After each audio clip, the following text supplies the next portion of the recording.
ಆದರೂ ಮಾಡಿ ಹಿಟ್ಟನ್ನ ಕೊಡಲೇಬೇಕು ಅಂತ ಹೇಳ್ಬಿಟ್ಟು ಅಜಯ್ ರಾವ್ ಪ್ರೊಡ್ಯೂಸ್ ಮಾಡಿಕೊಂಡು ಆಕ್ಟ್ ಮಾಡಿದಂಥ ಯುದ್ಧಕಾಂಡ ಚಾಪ್ಟರ್ 2 ಈ ಮೂವಿಯ ರಿವ್ಯೂನ ನೋಡ್ತಾ ಹೋಗೋಣ ಬನ್ನಿ. ನಿಜ ಅಜಯ್ ರಾವ್ಗೆ ಕೃಷ್ಣ ಲೀಲಾ, ಕೃಷ್ಣನ್ ಲವ್ ಸ್ಟೋರಿ ಈ ಥರ ಮೂವಿಗಳಿಂದ ಒಳ್ಳೆ ಸ್ಟಾರ್ಡಮೇ ಬಂದಿತ್ತು. ಬಟ್ ಆಮೇಲಿಂದ ಇವರ ಒಂದು ಸ್ಟೋರಿ ಸೆಲೆಕ್ಷನ್ಸು, ಸ್ಕ್ರಿಪ್ಟ್ ಸೆಲೆಕ್ಷನಿಂದ ಇವರ ಸ್ಟಾರ್ಡಮು ಆಲ್ಮೋಸ್ಟ್ ಅಲ್ಲಿ ಹೊರಟೋಗಿತ್ತು. ಇನ್ನು ಲಾಸ್ಟಲ್ಲಿ ಇನ್ನೊಂದೇ ಒಂದು ಟ್ರೈ ಅಂತ ಮಾಡಿದೆ ಯುದ್ಧಕಾಂಡ ಚಾಪ್ಟರ್ 2. ಹೌದು, ಇದರಲ್ಲಿ ಮೆಚುರಿಟಿ ಮತ್ತು ಸ್ಕ್ರಿಪ್ಟ್ ಸೆಲೆಕ್ಷನ್ನು ಮತ್ತು ಈ ಮೂವಿಗೆ ಪ್ರೊಡ್ಯೂಸರ್ಸ್ ಆಗಿ ಅವರೇ ವರ್ಕ್ ಮಾಡಿದ್ದು ತುಂಬ ಡೇರ್ ಡಿಸಿಷನ್ಸೇ. ಬಟ್ ಅದು ಸಕ್ಕತ್ತಾಗೆ ವರ್ಕ್ ಆಯಿತು. ಹೌದು, ಇದೇನಂತ ಎಕ್ಸ್ಟ್ರಾರ್ಡನರಿ ಮೂವಿ ಅಲ್ಲ, ಬಟ್ ಡೀಸೆಂಟಾಗಿ ಗುಡ್ ವಾಚ್ ಮೂವಿ ಇದು. ಒಂದು ಥರ ಒಳ್ಳೆ ಕೋರ್ಟ್ ಡ್ರಾಮಾ ಇದು.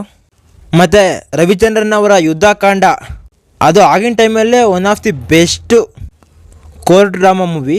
ಅದೇ ಥರ ಅದನ್ನೇ ಇನ್ಸ್ಪೈರ್ ಆಗಿ ಇಟ್ಕೊಂಡು ಇದಕ್ಕೆ ಯುದ್ಧಕಾಂಡ ಚಾಪ್ಟರ್ 2 ಅಂತ ಇಟ್ಕೊಂಡಿದ್ದು ಒಂಥರ ಬೆಟರ್ ಅಂತ ಅನ್ನಿಸ್ತು. ಇನ್ನು ಪವನ್ ಭಟ್ ಈ ಮೂವಿನ ಡೈರೆಕ್ಟ್ ಮಾಡಿದ್ದಾರೆ. ನಿಜ ಒಳ್ಳೆ ಮೆಚುರಿಟಿಯಿಂದ, ಬೆಟರ್ ರೈಟಿಂಗಿಂದ ಈ ಮೂವಿನ ಚೆನ್ನಾಗೇ ತಗೊಂಡೋಗಿದ್ದಾರೆ ಹೋಲ್ ಫಿಲಮ್ನ. ಮ್ಯೂಸಿಕ್ಸ್ ಏನಂತ ಚೆನ್ನಾಗಿರಲಿಲ್ಲ, ಡೀಸೆಂಟ್ ಆಗಿದ್ವು. But background core okay, sound designs ಕೂಡ ಪರ್ಫೆಕ್ಟ್ ಇತ್ತು. ಮತ್ತು ರೈಟಿಂಗಲ್ಲೂ ಕೂಡ ಪವನ್ ಭಟ್ಟು ಮತ್ತು ಹೀರೋ ಆದಂಥ ಅಜಯ್ ರಾವ್ ಇಬ್ಬರು ಹ್ಯಾಂಡು ಇದೆ. ಇಬ್ಬರು ಸೇರಿಕೊಂಡು ರೈಟ್ ಮಾಡಿರೋದು ಈ ಒಂದು ಸ್ಕ್ರಿಪ್ಟ. ಒಟ್ಟಿನಲ್ಲೇ ಇವರೇ ಮೈಂಡಲ್ಲಿ ಫಿಕ್ಸ್ ಆಗಿಬಿಟ್ಟಿದ್ದಾರೆ ಅಂತ ಕಾಣುತ್ತೆ. ಹೆಂಗಾದರೂ ಮಾಡಿ ಇವಾಗ ನಾನು ಇಟ್ಕೊಡ್ಬೇಕು ಅಂತ.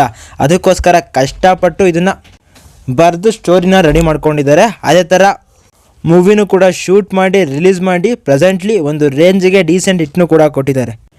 ಇನ್ನು ಈ ಮೂವಿ ಸ್ಟೋರಿ ಲೈನ್ ವಿಷಯಕ್ಕೆ ಬಂದ್ಬಿಟ್ರೆ, ಕೋರ್ಟಲ್ಲೇ ಒಂದು ಲೈವ್ ಮರ್ಡರ್ ಆಗುತ್ತೆ.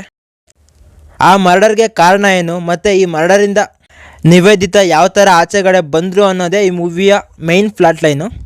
ಸ್ಟೋರಿ ಒಂದು ರೇಂಜಿಗೆ ಎಂಗೇಜ್ ಮಾಡುತ್ತೆ. ನಿಜ ಯಾರಿಗೂ ಬೋರ್ ಹೊಡಿಸೋದಿಲ್ಲ. ಅದರಲ್ಲೂ ಕೋರ್ ಡ್ರಾಮಾ ಇಷ್ಟ ಆಗುವಂಥ ಆಡಿಯನ್ಸ್ಗೆ ನಿಜ ಇದೊಂಥರ ಫುಲ್ ಮೀಲ್ಸೇನೆ. ಇನ್ನು ಅಜಯ್ ರಾವ್ ಅವರು ಭರತ್ ಹನುಮಂತಾಗಿ ಸಖತ್ ಆಕ್ಟಿಂಗ್ ಮಾಡಿದ್ದಾರೆ ಲಾಯರ್ ಆಗಿ. ಇದರಲ್ಲಿ ಇವರು ರೀಸೆಂಟಾಗಿ LLB ಮುಗಿಸ್ಕೊಂಡ್ಬಂದು ಒಂದು 6 ತಿಂಗಳಾಗಿರುತ್ತೆ. ಆಮೇಲಿಂದ ಒಂದು ದೊಡ್ಡ ಕೇಸ್ನ ರಾಬರ್ಟ್ ಡಿ ಡಿಸೋಜಾ ಅಂತ ದೊಡ್ಡ ಲಾಯರ್ ಮುಂದೆ ತಗೊಂಡು ಯಾವ ಥರ ಗೆಲ್ಲುತ್ತೆ ಅನ್ನೋದು ಕೂಡ ಸಖತ್ ಹೈಪಿಂದ ಕೂಡ್ಕೊಂಡಿದೆ. ಇನ್ನು ನಿವೇದಿತಾ ಕ್ಯಾರೆಕ್ಟರ್ನ ಅರ್ಚನಾ ಜೋಯಿಸ್ ಸಖತ್ ಆಕ್ಟಿಂಗ್ ಮಾಡಿದ್ದಾರೆ. ಇನ್ನು ಪ್ರಕಾಶ್ ಬೆಲ್ವಾಡಿ ಕೂಡ ಆಪೋನೆಂಟ್ ಲಾಯರ್ ಕ್ಯಾರೆಕ್ಟರ್ನ ಸಖತ್ ಪ್ಲೇ ಮಾಡಿದ್ದಾರೆ. ಇನ್ನು ಅಜಯ್ ರಾವ್ ಕೂಡ ಭರತ್ ಕ್ಯಾರೆಕ್ಟರ್ನ ಚೆನ್ನಾಗೇ ಪ್ಲೇ ಮಾಡಿದ್ದಾರೆ.